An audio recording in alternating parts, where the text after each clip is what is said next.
Welcome to the All Things Marilyn Podcast. My name is Scott Fortner, Marilyn Monroe historian, collector, and owner of the Marilyn Monroe Collection. And I'm Elisa Jordan, founder of LA Woman Tours, author, and I am also a Marilyn Monroe historian. We want to welcome everyone to this episode of the All Things Marilyn Podcast. Elisa, it's June 1st. This is such a special day. We've been planning for it for about a year. Incredible planning has gone into all of the events that are happening around Marilyn's birthday in Los Angeles. We are seeing friends, making new friends, seeing old friends. People have come in from all over the world to Los Angeles to help celebrate Marilyn's birthday. There's so much happening. The exhibit at the Academy, Elisa's tour, our panel discussion. We'll talk about all that for another episode after this episode. So tell our listeners who our very special guest is today. Our guest today is the one and only James Haspiel. James Haspiel met Marilyn when she was in town filming The 7-Year Itch, and he was just a teenager at the time. Not long after that, Marilyn moved to New York, and James was one of the fans who would show up where she was making appearances. And Marilyn really liked her fans in New York. She had a warm, friendly relationship with all of them, and they would take pictures with her, or they'd take pictures of her, and she would pose for them. They would sometimes make copies of those photos for each other and trade them. She developed a really warm association with these young fans, and they were very loyal to her. She was good to them. They would basically wait for Marilyn outside of hotels and outside of film premieres, and anywhere Marilyn was that they had heard about, they would stand and wait and take photos. And there are hundreds and hundreds of snapshots of Marilyn that this group called the Monroe Six took of Marilyn. And also James Haspiel. James Haspiel took many photographs, and there are many famous photos of Marilyn when she wasn't being Marilyn. When she was just by herself, she was not necessarily in makeup, or she wasn't in the Marilyn Monroe, I'll say drag for lack of a better word. And they really got to show a Marilyn behind the glamorous Marilyn. I'm actually grateful to them because they did capture a side of her that we don't normally see. They were harmless kids. She knew that. She understood it. And they meant well. And she saw that in them. James Haspiel knew her from, as you mentioned, the time that she was filming 7-Year Itch up until her passing. So he was with her at many, many events. There are photos of him with her when she was receiving the David Donatello Award in New York in front of her apartment on East 57th. Just a lot of different photos. He was at her performance of Happy Birthday, Mr. President, when she was there singing for President Kennedy. And he got to witness that all firsthand. He reached out to me in October last year, and I said, gee, I'd love to come out and meet you. It was so funny, Elisa, because he called me and I answered my cell phone, and I never really answer my cell phone with numbers that I don't recognize. But I answered the phone and he said, is this Scott Fortner? And I said, yes, it is. And he goes, this is Jim.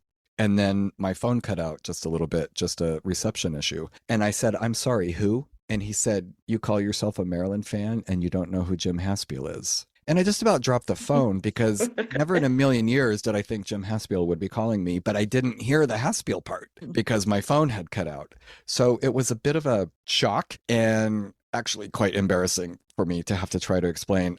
Of course I know who James Haspiel is, but I didn't hear you say that because my cell phone dropped out and whatever it was that you said was just garbled. So anyway, how are you? It was quite an interesting introduction. And of course, we talked for quite some time and I made arrangements to visit him. So I spent some time with him in his home and he agreed to do the podcast. And that's our episode for today's episode of All Things Marilyn. Yeah, you did this interview in person at his home, which is why I am not present. I was thrilled you had this opportunity, and I'm really excited that we've been able to put this on the air for everyone because Jim is one of the few people left who actually knew Marilyn. Right. So it was amazing to sit and listen to him tell his stories of Marilyn, and he's agreed to come back and do another interview, and this time Elisa would definitely be involved. As she said, I just happened to go and visit him and we were together in his home, and that's why Elisa wasn't included. Of course, normally we do all of our episodes together, but this was that one time it was just not gonna work out, not even with technology. The schedules just didn't line up.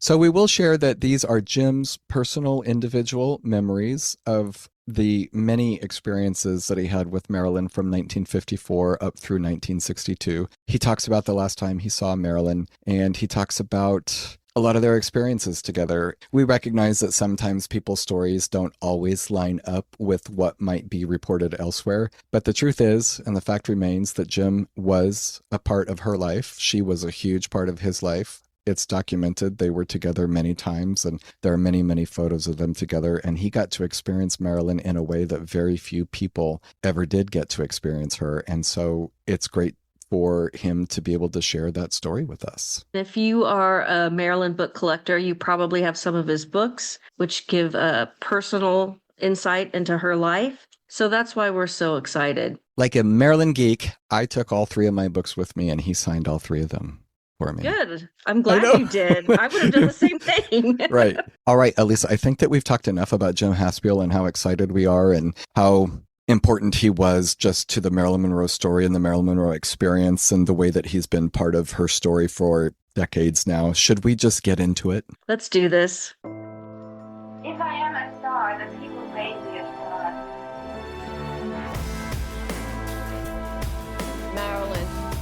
Marilyn Monroe. Like the stage here and now, fame is fickle. Marilyn Monroe. I give you the 2 most exciting words in the modern dictionary. Marilyn Monroe!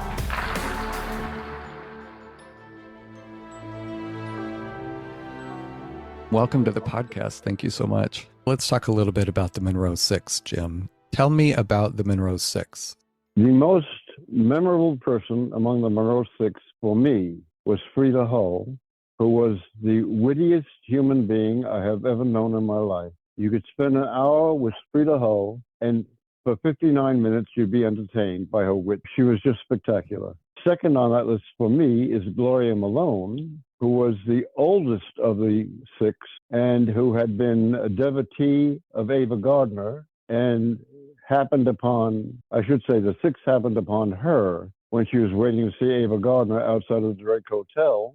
And when conversation happened about Marilyn, Gloria decided to join those who would become the 6 actually, to see Marilyn Monroe. And when she did see Marilyn Monroe, that was the end of Ava Gardner. Moving on, it was John Wiley, who was like a brother to me. John Wiley was a Pied Piper, if you will, in real life, in that he worked for IBM, and at some point, knowing children who needed medical attention and surgery, literally embezzled money from IBM to pay for the child's or children's medical issues, and wound up going to prison for a time because of the goodness that he did, actually. Then there would be Jimmy Collins, and his sister was Eileen Collins. And then there was a little oddball called Johnny Dugan, who we call the 6½, if you will. He would turn up now and then when he could. He was very young. I think he was 16 years old.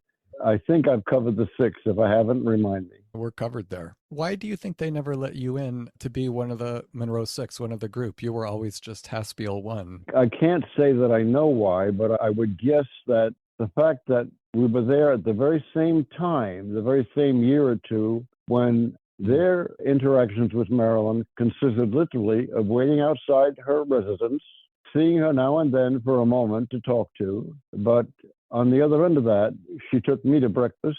She invited me to go shopping with her. She allowed me into her homes. A whole bunch of stuff that never happened with them. So I think it was a reaction to that, maybe. I don't really know, though. So why do you think Marilyn let you in more than the others? A lot of doors opened for me in life with people of, let's say, higher stature than my life. That would include Kim Novak. It would include Shelley Winters, who was in my life for 50 years as family. What I'm saying is that I can't judge me because I'm inside of me. It's the person coming at me or looking at me that gets an impression of me, let's say. And I think Marilyn saw somebody in me that treated her like a human being. And what I mean by that is that the other people around her, almost all of them, wanted to know Marilyn Monroe so that they could say they knew Marilyn Monroe. I was the renegade who could slam a door in her face, who could tell her to go to hell. And none of those things are pleasant, but what they are is somebody coming at her like she's a real person.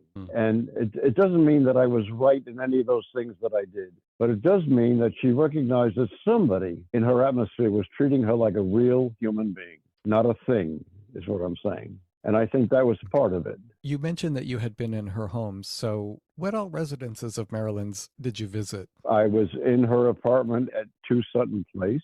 I was in her suite at the Waldorf Towers. I was never in her home with Arthur Miller. That one I didn't get into. And also, I have to say, after she was gone, but I spent a great many hours in her home in Brentwood. Say more about that. How did you get in and how long were you there? I think you mentioned actually previously that you spent the night there. I did. I was in Hollywood. I was involved with a Cinemax special called Marilyn Monroe Beyond the Legend. They had hired me as a consultant for the program, and we were there in Hollywood. And we went to Brentwood to the house. They wanted to film at the house, but they had to have permission.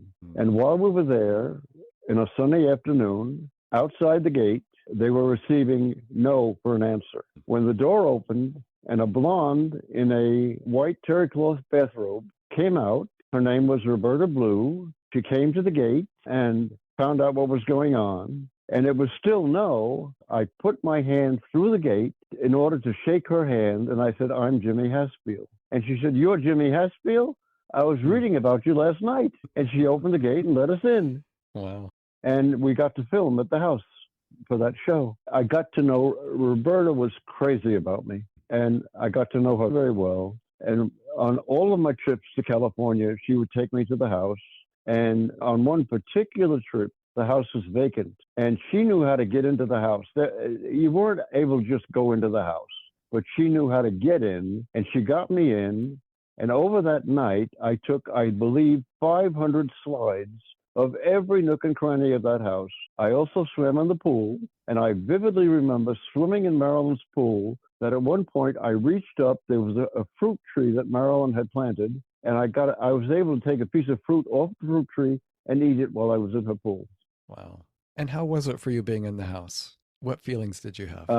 There was always a melancholy sadness about it because it's about Marilyn having been gone. I would rather have seen her one more time and have never been in her house. When was the last time you saw Marilyn? I was there the night that she sang to John Kennedy. And after that, I went to her apartment. I wanted to see her. And so the last time that I saw Marilyn was at 10 minutes after 4 on May 19th. No, actually, it was May 20th, 1962.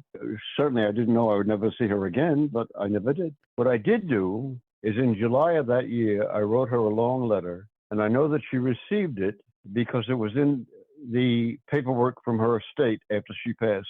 She had written me a letter in February of 1962 where she said that she missed seeing me and she would see me around New York.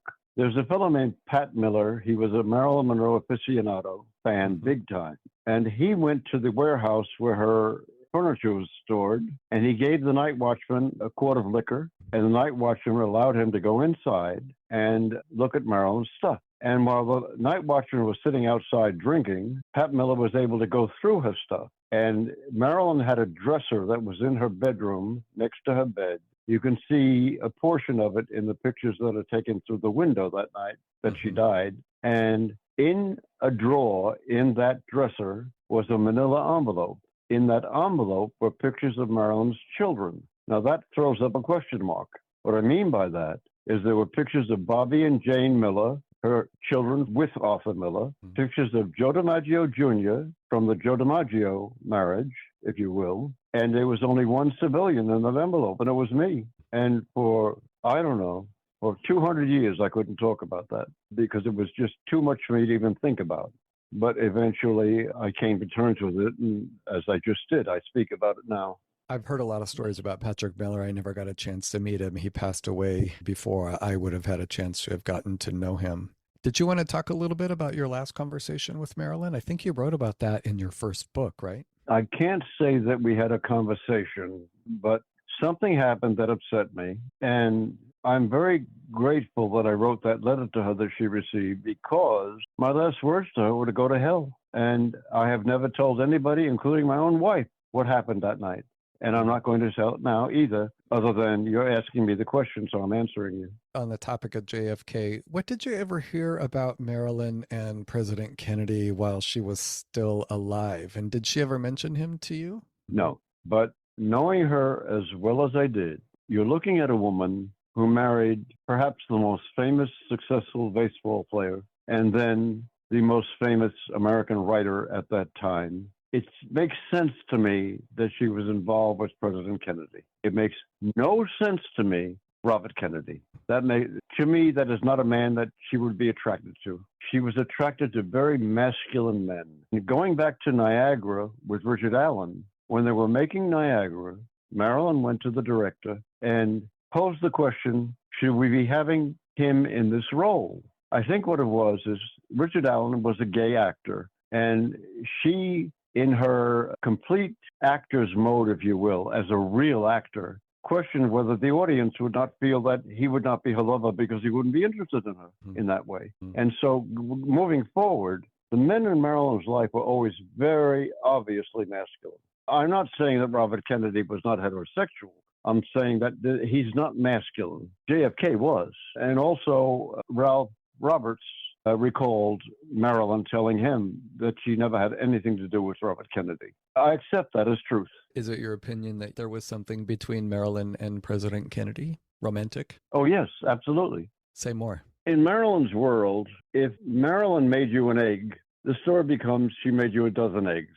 Every story about her becomes exaggerated from a hill into a mountain. So what I'm saying in a way is there might have been a brief affair with Kennedy. I don't necessarily believe all these years of her meeting with him. I just don't believe it. But I can accept that there was a meeting in 1962 and they wound up together for a moment or two. I can accept that. It makes sense to me.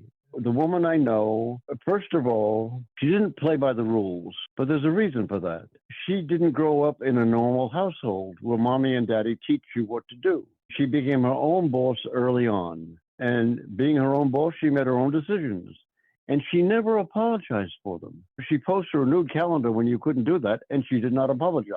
That's part of what I'm saying. She was a very unique individual, a very ethical woman, a very elegant woman. I fail to see how anybody could judge her, because the person judging her is the same person that can walk out of the house and not be mobbed, the same person that can have privacy and she couldn't, et cetera, et cetera, et cetera.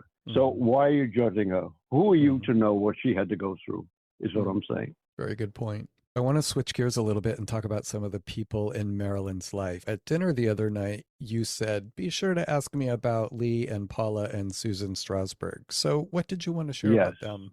The moment that I met Paula Strasberg, I knew without another second happening why Marilyn loved her. The problem for Marilyn was that when you're writing a check every Friday night for $2,100 paid to your drama coach, the question mark has to be in your own head. Are they really there? Do they really care about you? I can tell you that Paula Strasberg loved Marilyn dearly. And let me tell you a wonderful story about Lee. Lee and I always had good conversation. He was somebody that would more or less stay by himself in a room with a party, if you will. But at those parties, Lee and I would get together and talk. And a couple of things about Lee. I asked her on the weekend that Kennedy was assassinated. That weekend, The Prince and the Showgirl was to make its debut on CBS. But all television was canceled because of the assassination.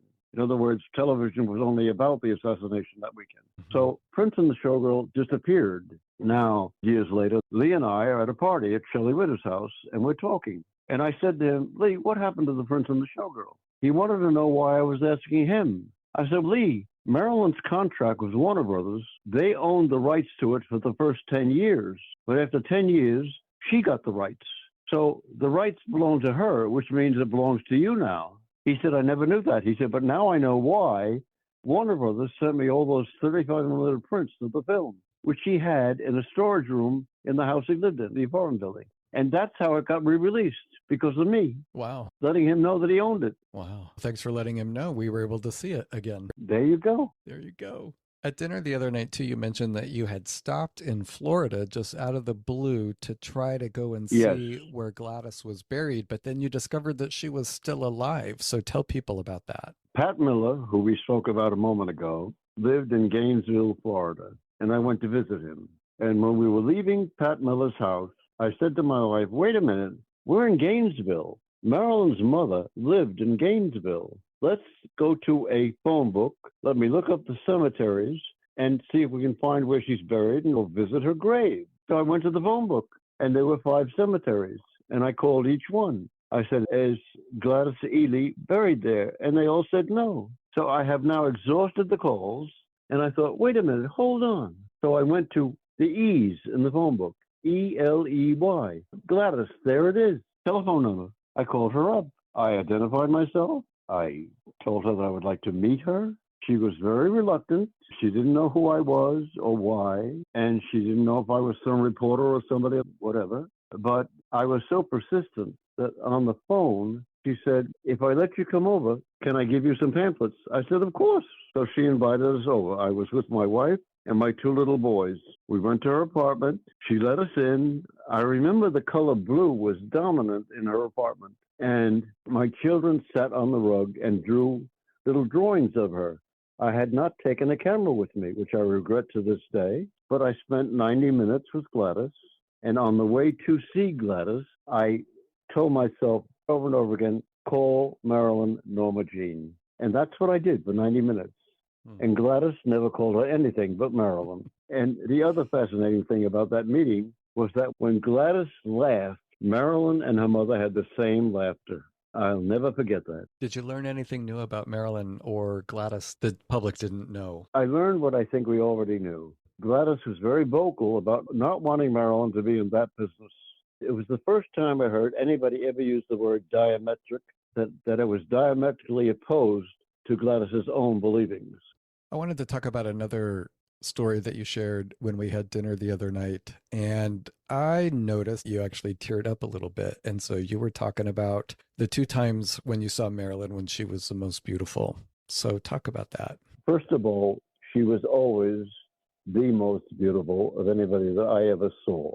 But it was beauty that you could describe. On the night of the premiere of East of Eden, Marilyn was living at the Gladstone Hotel on East 52nd Street, near Lexington Avenue.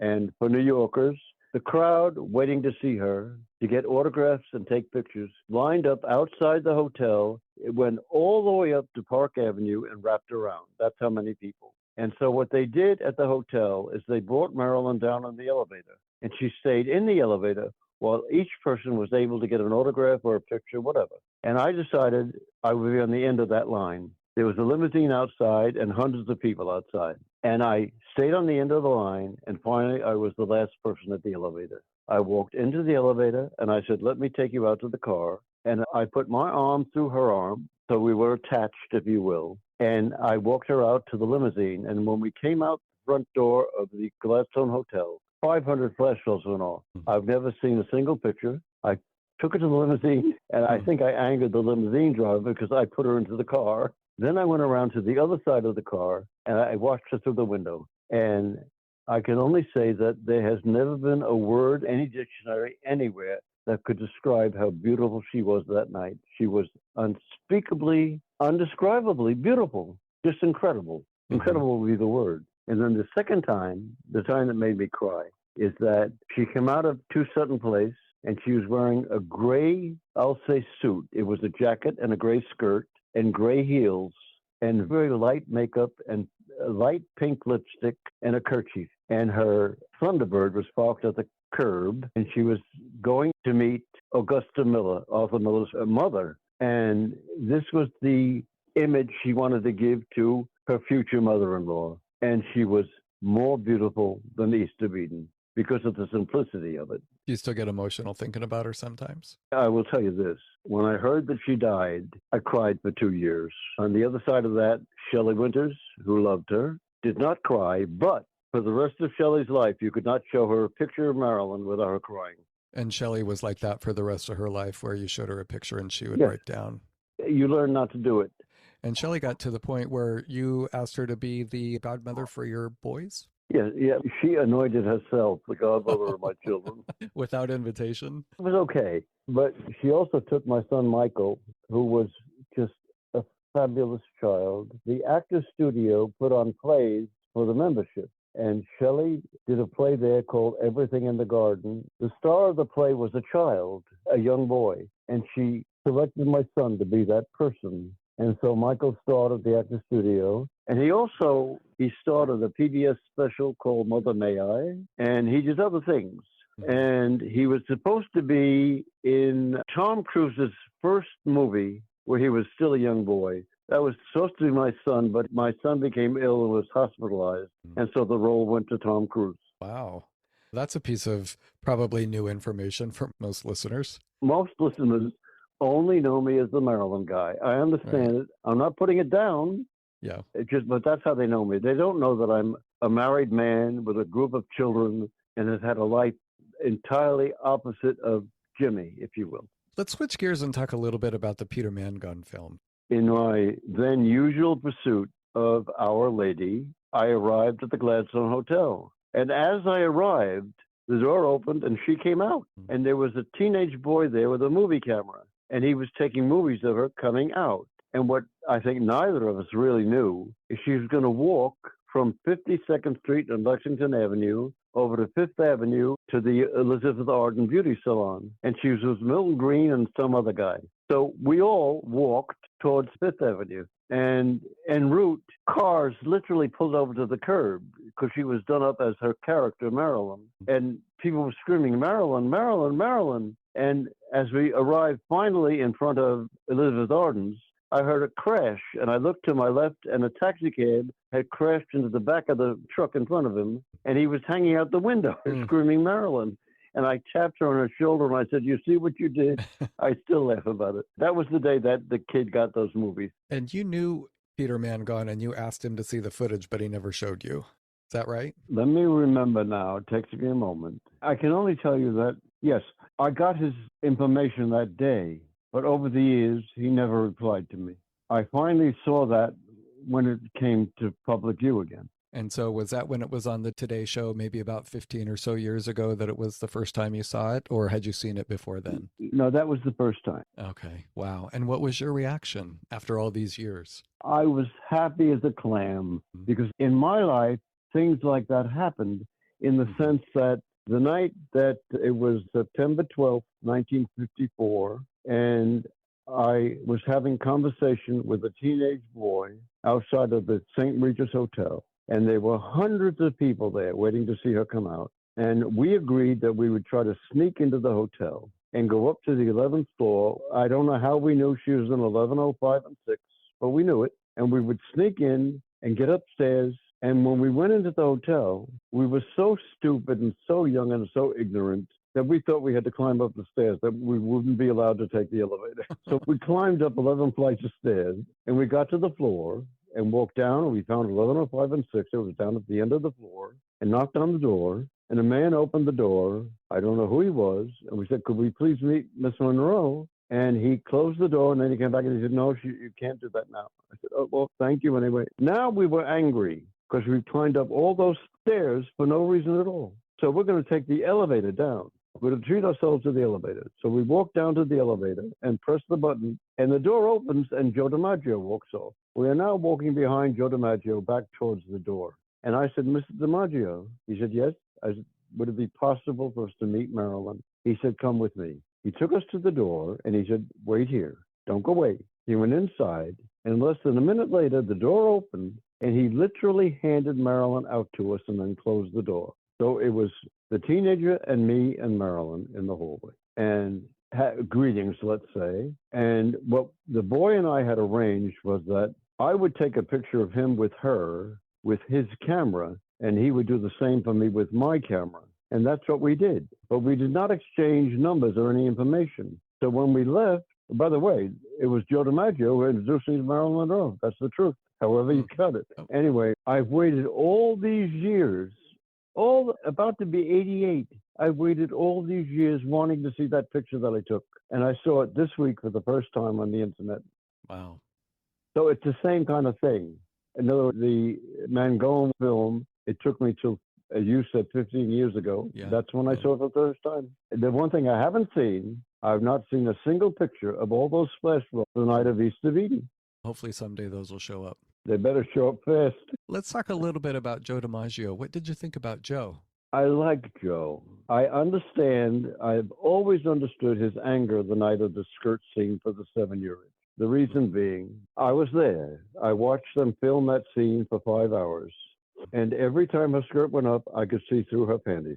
And what had happened that night was that in the dressing room, she realized you could see through her panties. Always on movie sets, there's more than one copy of an outfit in case something goes wrong. So she asked for a second pair of panties, which she was given. She put them on over the first pair. So now she was wearing 2 pair of panties, and she examined herself in the mirror. And in the room lighting, she was perfectly covered. She was fine. So she went out and filmed the scene. What she never knew that night was that every time her skirt went up, you could see through her panties because of the power of the Klieg light. And so 5,000 people there watching could also see through her panties. But she didn't know that because she was busy holding the skirt down, and occasionally it would fly up a little too high. But she was not looking down at her private parts. Sure. She never knew that night. And so when she got back to the hotel and had to be confronted by DiMaggio's anger, that was the first she knew of it. I don't condone what happened at the hotel, but I do understand why he was that mad. What do you think happened that night in the hotel room? Well, we are told that there was a fight and that he hit her. Do you have opinions? I have questions about whether he hit her at all, because in the photographs of them leaving, she's very much Marilyn Monroe and very much smiling. And I know her well enough. I knew her well enough to know if he had hit her, she would not be smiling. That's my feeling about it. Yeah. So it's your opinion that while he was angry and upset, obviously, over the filming, that there wasn't anything physical?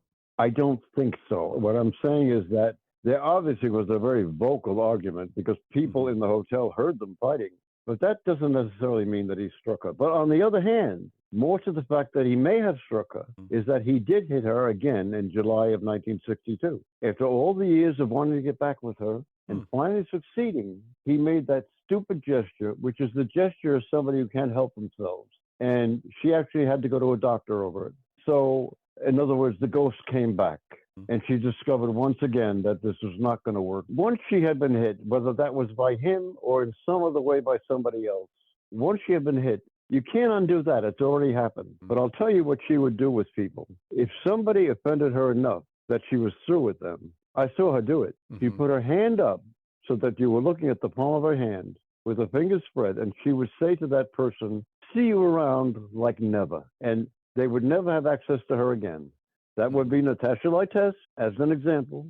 Tell us about what happened in July of 62. I think that might be new for a lot of people. He struck her, and she went to, I think it was Gurdon, who had been her original plastic surgeon. And what I mean by that, I rush to tell you, Marilyn Monroe, or for that matter, Norma Jean, never had her nose done. Never. That bullshit started with Norman Mailer, who in his book of factoids, as he called them, facts that are not real, but nonetheless facts, he wrote that she had nose surgery. She did not. You have only to look at any photograph of her before the year of the surgery, and you see the very same nose, the only difference being she's not smiling backward, which was what Marilyn Monroe always did. So the lighting on her face is different, but it's the same nose. And it's the same nose that I watched her rub heartily many times. And back in the day, back then, if you had surgery on your nose, you couldn't rub it because you'd break the bone. So I know she didn't. But what she did have with Gurdon, she had a small sliver of, what's it called? Cartilage. Cartilage put into her cheek. And go to my first book and look at the full page picture of her in profile in a taxi cab. You will see where the cartilage was inserted because it's in the picture. The insertion area is obvious in that picture. But that was the extent of her plastic surgery. And we were saying she went back to Gurdon. Yeah. She was concerned that her nose was broken because she'd been hit. And of course, Marilyn being Marilyn, she made an excuse that she fell in the bathtub or something. I don't remember anymore. But she made an excuse. She was never going to tell anybody that Joe hit her. That wasn't who she was. What do you think of the story that they were going to get remarried? First of all, there was a period of time when I owned the dress that she was going to marry him in. It was a white bugle bead gown, floor length, that was made for her as the alternate dress for her to wear to sing to Kennedy. So she had 2 dresses to sing to Kennedy. Obviously, she'd only wear one, and we all know what dress she chose.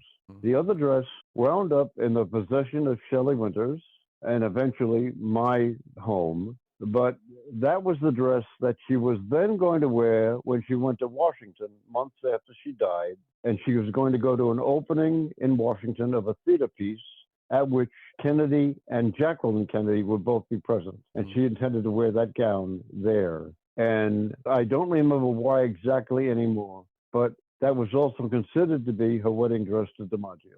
So is it your opinion that she was thinking about remarrying Joe? Not really. No. say more. No, I say that because the Marriage to Joe comes from the book of one of those 8 million authors. That's where it began. It's like the nose thing began with Mailer, Right. but I can't tell you which author that began the wedding thing. It's somebody who writes the book, and because the story is so well told already, they have to have something to hang their book on to make it publishable. And that's where those stories come from. Yeah. So let's continue a little bit on husbands and talk about Arthur Miller. You also said, ask me about Arthur Miller. So what were your opinions and thoughts about Arthur, and talk about meeting him? All right. First of all, when she married Arthur Miller, I felt good. I felt good because in the 1950s, when a woman got married, she had a protector. So now my Marilyn had a protector. That was a good thing. But when I first met him, instinctively, I didn't like him. I didn't know why. I didn't articulate that in any way at all because I wouldn't. But instinctively, I felt something was wrong. And eventually, he used her. So my instinct was not wrong at all. However, in 1957, on August, it may have been the 4th, it was almost the same date as her passing, years later, she lost a baby boy. It was the pregnancy to which she carried it the furthest. She carried it long enough for the baby to be identifiable as a boy. She lost that baby, and she was at doctor's hospital. And I went to see her, and now I might cry. In any event, I'll try not to. I went into the room, and there was no light on in her room. It was the light coming in from the door. And she was lying in the bed, and to the right of her on a little table was a little portable radio that was playing classical music. And to the left of her, Arthur Miller was sitting in a seat. And Marilyn and I had some words. And then she said, Jimmy, I would like you to meet my husband, Arthur Miller. I had not been introduced to him formally. I went around and I shook his hand. Again, I behaved myself. And I remember that in the book that you have, Marilyn, The Ultimate Look at the Legend, I believe there's only one curse word in the book. When I got to Arthur Miller, I said, what the fuck do I care about Arthur Miller? That's exactly how I feel. And with me, those things don't change. I'm consistent. He is also, as I told you earlier today, I'm not a mean person, but if Miller had been drowning in front of me, I wouldn't have given him a hand. I'd let him drown. Because in my opinion, when he wrote After the Fall, he violated her, and she deserved more than that when you think what she gave to him. And you were aware, too, of something he wrote in a journal that Marilyn saw. Yeah. There's an author named Lois Banner, I'll try to behave myself right now, who goes on television programs and says that Miller called Marilyn a whore in his writings. Never happened. That's a way of Lois Banner getting attention for her book. That's exactly what it is. What Miller wrote, I should back up and tell you that Paula Strasberg and I were alone in Paula's living room when she told me about this. Marilyn had come to her crying. She had brought with her what Miller had written, the page.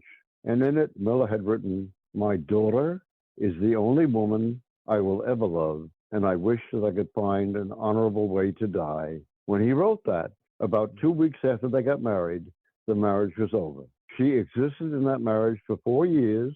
She certainly showed love for him every time the camera was around, but she told Ralph Roberts that the marriage was over right after it began. And in the end, she threw Miller out of the house, period. She had finally had enough. She wanted no more. Just in general, from the time that you met him first, you just had an uneasy feeling. Would that be safe to say? No, it was just something that when you see somebody, you either have no particular feelings at all, or you like them on sight. Or if you have a feeling otherwise, you don't like them. I didn't like him when I saw him, but I would never show that. So that when he and she and I were in the same place, I'd be very neutral, very polite, very kind. I told you earlier today that when Marilyn and Arthur and Jimmy were in the same place, Marilyn always deferred to Jimmy. I'm very proud of that. And I think part of that goes to the fact that she was through with him in real life. And what I mean by that is that on the night that she asked me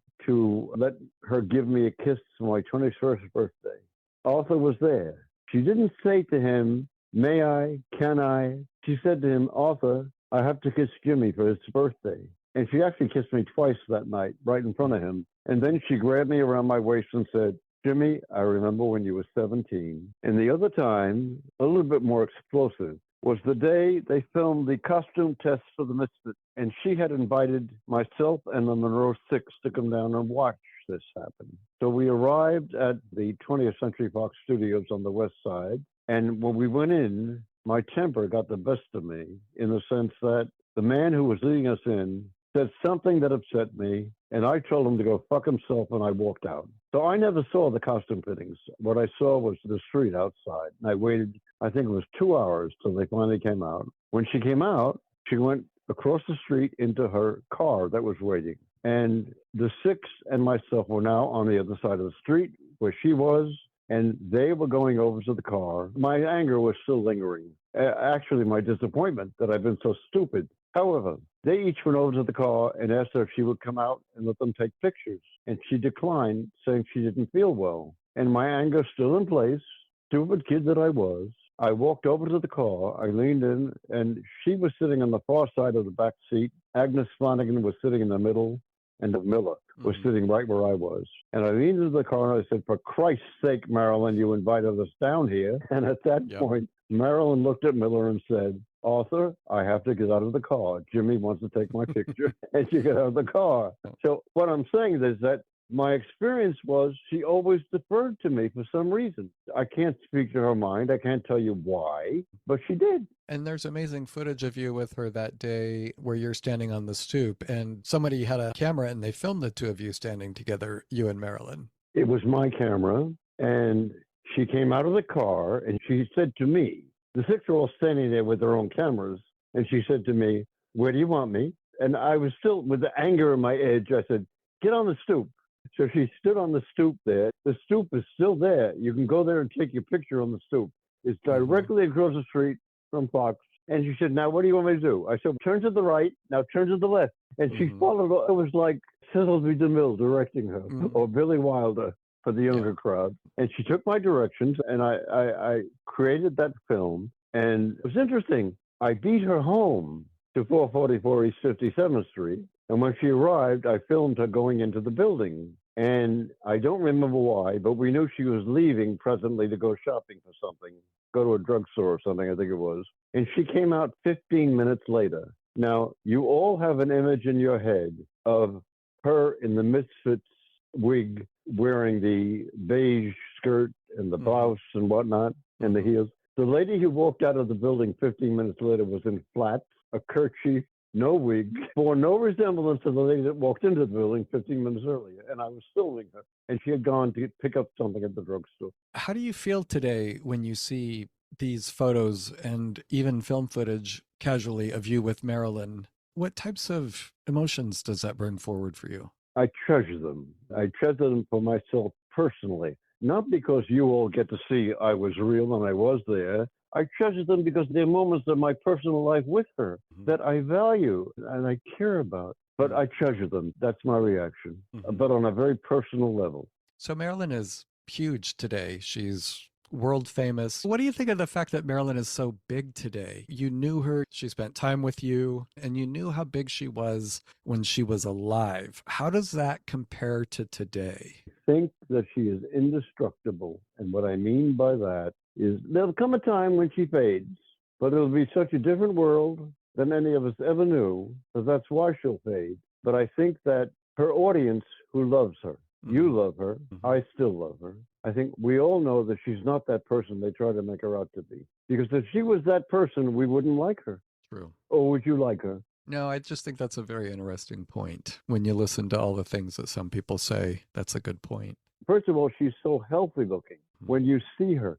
And the person that I knew, Scott, every day went to her acting lessons, went to her therapist, did things, went shopping. If we believe the other Marilyn, as I call her, the mythological Marilyn, then she was drinking champagne all day. She wasn't going anywhere doing anything because she wasn't able. That's not who she was. And it's a mountain to climb to overcome those stories. I want to say this to everybody that ever wrote that way about her, including the very new book right now by James Patterson. He goes and he takes every rotten thing that's ever been said about her and repeats it. That's the Marilyn in his book. What I want to say to James Patterson and all the others, would you sit still for anybody saying that very thing about your sister or your mother? We know the answer. So that answers one of my questions already. What do you think of all of the books that are out there about Marilyn? As somebody who knew her yourself, you can read through these biographies and say, well, that's true. That was definitely not true. I'll tell you my secret, which goes back to 1963, many years, decades. A new book comes out on Marilyn. I open it up. If I see that they say she was born Norma Jean Baker, I close the book. I never look at it again. If I see anything in my scanning it that I know is wrong, I don't waste my time reading that book. And that takes away from me 98% of the books ever written about her. The best book ever written about her, for my money, is the original Maurice Zolotow book. And you knew Maurice, and he actually inscribed a book to you and said that you could have written a better book on Marilyn. And when I showed it to Marilyn, she turned to Ralph Robbins and said, "You have a pen?" Yeah. And he said, "Yes." And he handed it to her. And she wrote, after his interview, she wrote, "That's right, Marilyn Monroe." That's great. I have to say, I'm being shy about this, but I'm not going to be. I think my book is the best book, and I'll tell you why. My book is every man's book. Admirer. That includes you. You don't imagine that you can be Joe DiMaggio or Arthur Miller, but you can be Jimmy if you've been there at the right time. So I represent for all those people across the land and all over the world, somebody they could have been. It takes them closer to her. And it is the only book that shows you all over the pages the off-screen Marilyn in her casual clothing, her no makeup look, and so on, and her bobby socks. You've never seen that anywhere else, and you never will. Really amazing photos that you captured of Marilyn. When she was off, she was not being Marilyn, right? She was just being herself out of character. Tell us about the times that you saw her turn into Marilyn. I have a story you want me to tell. All right. We're taking a walk together. It's mid-afternoon. Now I'm walking home to 444 East 57th Street. So we're walking eastward on 57th Street, and we come to the front of her building. And I'm not going upstairs. I have someplace I have to go. So we're standing there having what I've always called a long, so long. And you have to remember, she's 5'5.5" and in flat shoes. She's very much in the look that's in the picture, my first book, of her standing in the middle of the street in her bobby socks. She has no makeup on. She has her Ivy League cap on. She's wearing her teddy bear coat and slacks. So she's not Marilyn Monroe by any description. And so we're talking, and a passerby passes by who's a neighborhood person who knows that's her. So he stops a discreet distance away, and he's just watching. And a friend of his comes along, also from the neighborhood. Now there are two. Within a few minutes, there are 4 or 5 people standing in a little cluster watching. And she realizes this. She also realizes they expect to see Marilyn Monroe. And I'm looking at her while we're talking. And without warning, her head starts to tilt backwards. Her upward smile has become a downward smile. Her eyes become livid. Her voice changes tone. By the way, she used her real voice in The Prince and the Showgirl. Throughout that film, that's her real voice. And she's transformed herself into Marilyn Monroe in front of me. She had never done that before. I never saw it since, but that's what she's done. And she says to me, "I think I have to go." And I said, "I think you have to go too. I don't even know you." And let me say this. In my not so humble opinion, Marilyn Monroe, as the public knows her, never existed. That was a costume that she put on, an invention that she created. It's something she wore like you wear at a Halloween party. Off screen, she was not that woman. I had to get used to that very fast in the beginning. But what happened was, in the beginning, as I saw the difference and the change, I also saw that for me, she was even more beautiful, even lovelier. When did it hit you that Marilyn Monroe was a character that she created? What was that like when you realized that? When I first got to know her, although I would never have known that otherwise. And nobody out there that sees her in movies would ever know that this is only a made-up character. But what a genius she was to make up that character. An absolute genius. It's as if she wrote it into a script. Do you feel that was a character she couldn't escape? I don't think she wanted to escape it. With all of the authors, what happens with the new author, that's the next author, let's say. They read the previous 3 books about her. There have been over 1,000 books. And they realize that in order to make their own book publishable, they have to make up something, which then becomes a fact, because they're saying it's a fact, but it's not a fact. And that's what they do. And that's what they've done all along. I've often said, if all of the people, all of the men who claim to have slept with her, and all of the people who claim to have had the last phone call with her, were telling the truth, she'd be on the telephone getting laid, because that list is so long that it's ridiculous. I think I've said the exact same thing. If Marilyn slept with everybody who said that they had slept with her, that's all she would have done, has been sleeping with people. Joseph Jasger, who hurt Marilyn's legacy by insisting she had 6 toes when he photographed her, which obviously she didn't, and who says that she chased him to go to bed with her, then she must have been into very ugly men if she wanted to go to bed with him. And I don't know of a real man, a heterosexual man, who would not have wanted to go to bed with Marilyn. So that's all bullshit. I hung up on Norman Mailer, and when he was writing his second book, he called me up. He wanted help, like all the other authors. He wanted help. And after he explained what he wanted, I said, look, pal, you took a friend of mine, you put her in producers' offices on her knees giving blowjobs, and you were never in those offices. You never saw that happen, and I have nothing to give you, and I hung up the phone. So, Jim, tell us about the Larry King episodes that you did. You got into a little thing with Tony Curtis, right? Yeah, I've been on Larry King twice.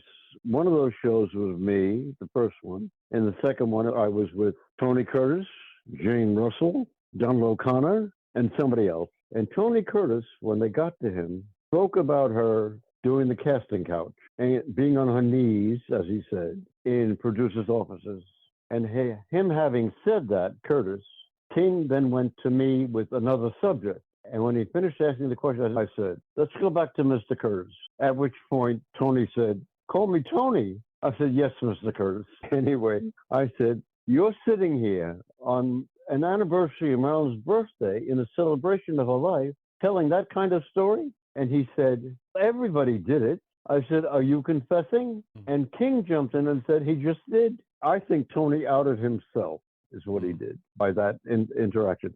But on the other show, a point to be made, King asked me if Marilyn ever called me. And I said, no, Marilyn never called me. What I didn't say, because I didn't think of it, is I did not have a telephone till 1 week before Marilyn died. That's when I got my first phone. So I'm not saying she would have called me, but I am saying she couldn't call me. Because you didn't have a phone. I didn't have a phone. So you've mentioned that Marilyn was powerful and Marilyn had the power. Say more about that. What I mean about that is that I understand every man, meaning the other guy, the other gal, in a way marveling at the fact that I got to know her the way that I did. And how could that happen? Like he or she and me, we're just regular folk. How could that happen? And I remind them, I had no power at all. I didn't have any more power than anybody else. She had the power. And one day, after my being in front of her enough times, she opened up a taxi cab door that she was going to get into, and she said, Jimmy, would you like to ride with me? I don't know anybody that would have said no. I then found myself in the cab with her, and that was the beginning of what turned into the friendship that it turned into. But she had the power. I couldn't say, can I ride with you? First of all, it wouldn't have occurred to me. It had to come from her. And there was one time, it was my 18th birthday, and I wanted her to be the first person that acknowledged that. And we were meeting of the therapist.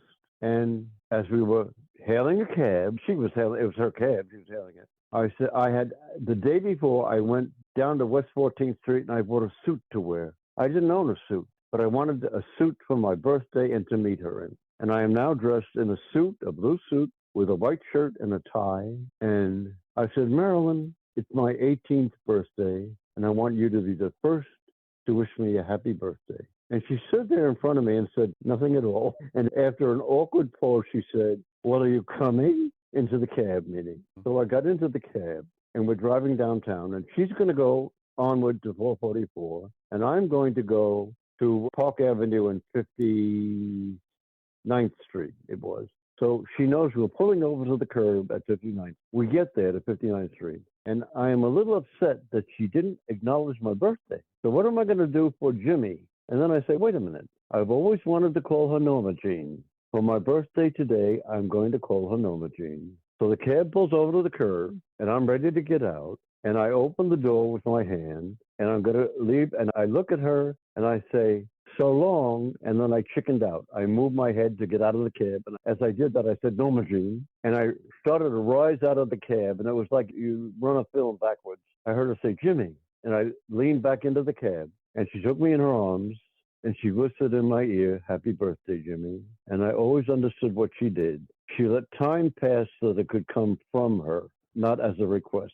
I want to go back to the JFK gala. So you were in the audience that night at Madison Square Garden? Yes, filming. And what was it like to see her on stage in that dress and to perform for the president? It was an exhausting evening because it took about 5.5 hours.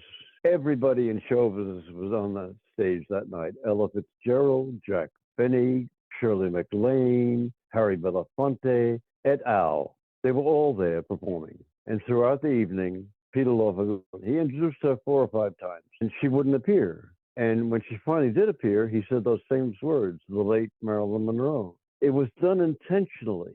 And we were all exhausted by the length of the evening. But the house came down.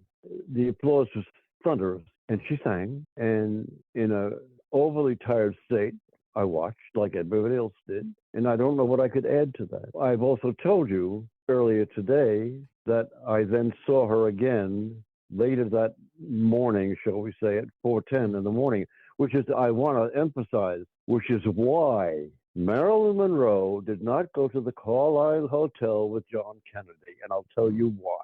Her escort that night was Isidore Miller. Her father and mother-in-law loved her dearly, and she had asked Isidore if he would be her escort for the night. After the 5.5 hours at Madison Square Garden, she took him to the party, and that party lasted a while. Then she took him home to Brooklyn in the limousine with Rudy Korski driving. Took him home. By the time she got home at 4 in the morning, she didn't go to the Carlisle. That's more to sell books. What do you think the general public doesn't know about Marilyn that you know that you haven't already shared yet? Is there anything? I don't know it either.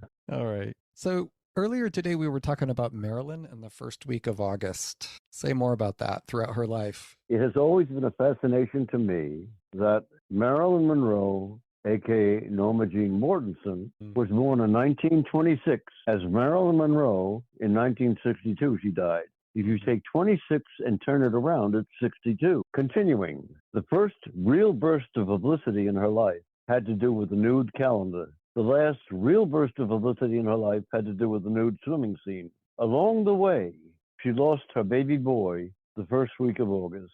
She started filming Some Like It Hot the first week of August. I can go on and on for an hour and a half. You can do the research yourself. Something incredible happened to her all the weeks of August that were ahead of her.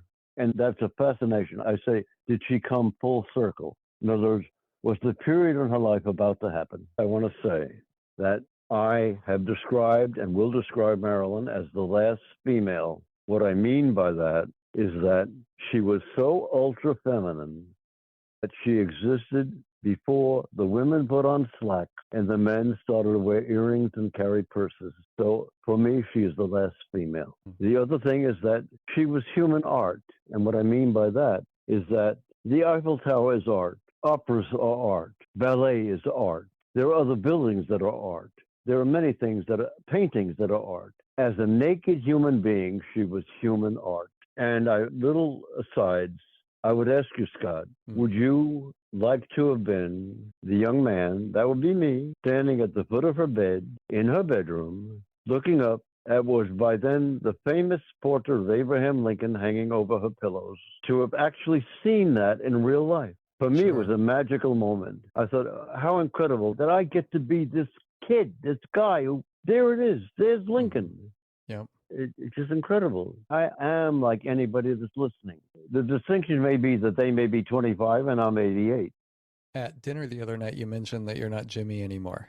What do you mean when you say you're not Jimmy anymore? I'm still that person. I'm just a regular guy. Now I am a very old man. I am health challenged, let's say, and I have certainly one foot in the doorway to death. There's no question about it. But I'm just a broken down old man. That's what I am. And I'm so grateful for the life I had, because when any one of us get to be very old, what you have left are your memories. My memories are magic. They're just magic.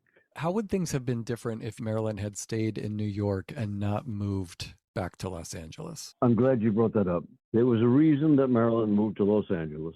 It's a very powerful story, and you're lucky to have me to tell it to you. Marilyn was asked by an actor studio member, a female, who I resisted to ever name for a very special reason. Maureen Stapleton loved Marilyn as much as I did. They did a scene together. And the reason that I never named the actress that I'm going to tell you about is because the actress had the same initials. And so I knew that if I used the initials, it would automatically go to Maureen Stapleton, and she'd be the wrong person to be blaming. What happened was the other actress, not Maureen Stapleton, asked Marilyn to help her with the scene that she was going to do at the studio and had Marilyn meet her at a local restaurant. They were seated at a table rehearsing the scene, and there were people nearby. Some of those people the actress had arranged to be nearby.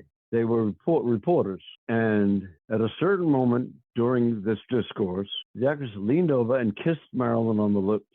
Do you know this story? Yeah, I read that in your book. Okay, all right. Kissed Marilyn on the lips. Marilyn was so horrified because it was unexpected. It wasn't what she knew would happen, and she already realized there were people nearby who were from the press. That's what made her decide to leave New York, because Marilyn felt that she could never again go back into the actor's studio because this woman would be there. And so her feeling of trust had been seriously damaged. So that's why she moved back. Now, moving forward, some years later, I am at Shelley Winter's house one night. I'm going to go to the airport later on in the night. Shelley has agreed to drive me to LAX. When this actress, I'm ready to name her, arrives at Shelley's house unexpectedly, just dropping in, if you will. Shelley sees an opportunity to not have to drive to LAX late at night. So she asks the actress if she will drive me to the airport. I can't say anything because this is Shelley's friend. I know the story, but I cannot say anything. And now I am in the car being driven to LAX by this woman. So I decide I should take advantage of this moment. And I say to her, when you were at the actor's studio when Marilyn Monroe was there, did you ever do anything together? And she starts to tell me about the night that they rehearsed the scene. And she actually names the name of the play they were rehearsing, which I already knew. So I knew what she was talking about that particular time. And I can only say I behaved myself the whole time. I never said anything at all. After all these years, who was that person? That person was Madeline Sherwood, who was in Cat on a Hot Tin Roof and many other films. You had mentioned, too, that you wanted to talk about the first time that you ever saw Marilyn and looked into her face. You saw an angel. So talk about that. She was coming into New York, according to the newspapers, on September the 8th, 1954. She came in on the 9th. What it was, she'd gotten on the plane on the 8th. It arrived on the 9th. I had gone on the 8th to LaGuardia Airport, which was then a very tiny affair, nothing like it is today. And I had stood on the one viewing area, platform or whatever you want to call it, and spent the entire day watching every plane that landed. At that time, the planes would land on the field, and the passengers would come off onto the field and walk into the terminal.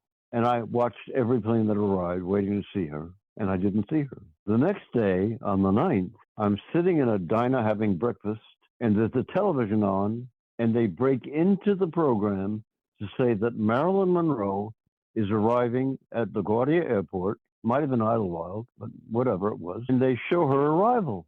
Hello, she's here. I then go on the 10th to the St. Regis Hotel. Now, I have never stood in crowds. I don't stand in crowds. So there are a couple hundred people outside waiting to see her. And I stand away from the crowd. But I reason in my own brain that when she appears, I'll know she's there because I'll hear the shouting. All day long, 7 o'clock that night, I hear the shouting. I look at the crowd. I don't see her, but I see there's somebody in the middle somewhere there. So I work my way through the crowd. I get to where she is. She's wearing Cuban heels, so she's not especially tall. I'm towering over her. I'm looking down at her. She's signing an autograph. She looks upward. I see that face, and the word comes into my head, angel. Angel. Okay. She's now finished signing autographs. She's getting into a taxi cab, and she turns to look at the group of us, if you will, and she says, I'll be back at 9 o'clock. Okay. I then get on a train, and I go down to the neighborhood I lived in, West 19th Street, and all my local people knew how I loved her. So I'm telling them all. I'm knocking on doors saying I saw her, and I'm back at the hotel at 9 o'clock. She gets out of the car. There's a smaller crowd there, and they're getting their autographs, and I've never collected an autograph in my life. They're getting their pictures, and I didn't own a camera. So I wait till it's all done. And then I look at her and I say, Miss Monroe, yes, would you give me a kiss? And there was no all over her face. But the crowd was going, ooh and ah. I think I had asked for what they wished they had asked for. And I've always believed she responded to them, not to me. But she comes over to me, takes me literally in her arms, and kisses me on the cheek. I had said, just here on the cheek. She kisses me on the cheek. Now, what was interesting also about that is that Ralph Roberts, who spent a considerable amount of time with her out in public, said to Tony Summers, he should question that I was telling the truth because she never kissed anybody that asked. I knew she kissed me. There wasn't a photograph of that kiss, but I knew she kissed me. And the very next night, she had done a sitting with Milton Green, the sitting where she's in the straw chair with that blue pantsuit on. And now she's come back to the hotel. And in the crowd with me is a young boy. I'll say he was 8 years old. And he says, Marilyn, would you give me a kiss? And she said, no, I can't, Joe, which made no sense to him at all. Yep. But I was so proud that she had kissed me the night before and said no to the kid. Coming back to Angel, it's 105 years later. I love her just as much as I ever did because she doesn't go away, so you can't forget her. I will say this. If she had not been the actress, if she had been Sadie Jones down the street from me, I would have been sitting on Sadie's stoop every day till I met her. The word angel is as vivid and as powerful and as strong as it ever was. It is still there. She is still my angel.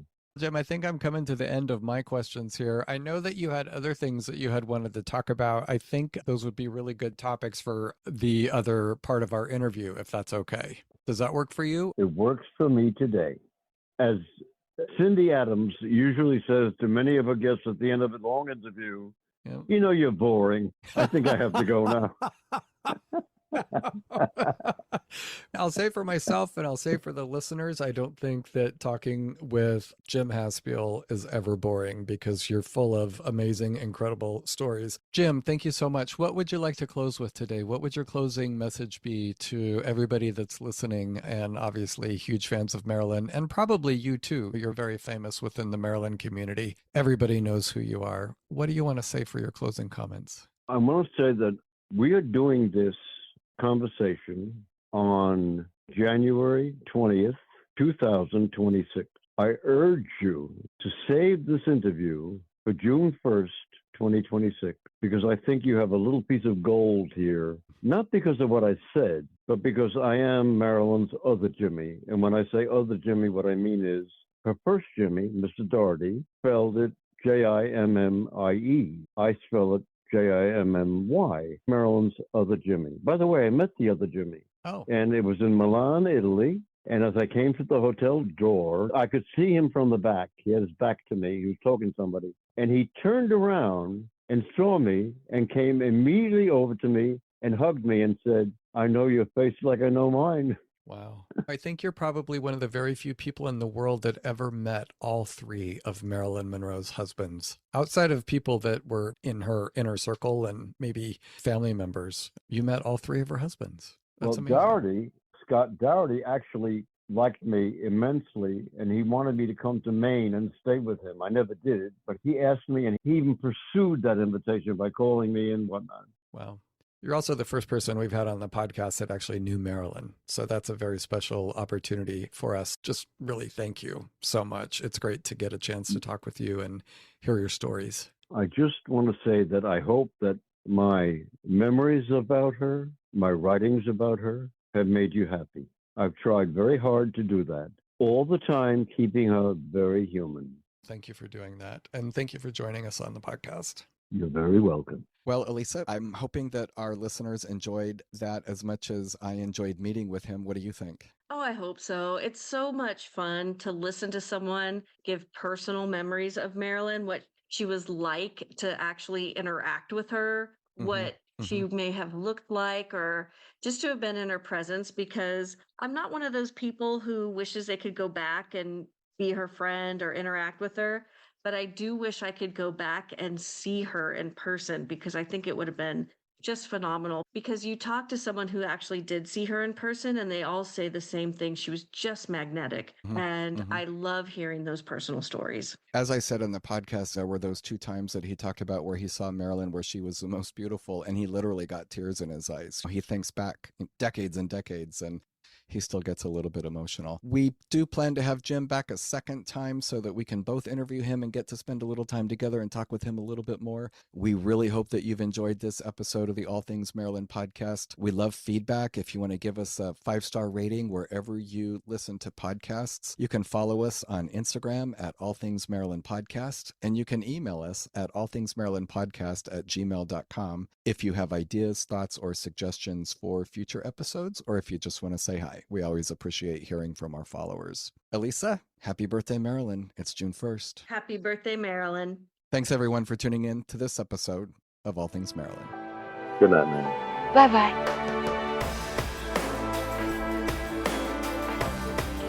You loved on the screen, and that's the one thing that survived, I realize more and more the responsibility. But you do miss sometimes just being able to be completely yourself and someplace and people just know you as another human being.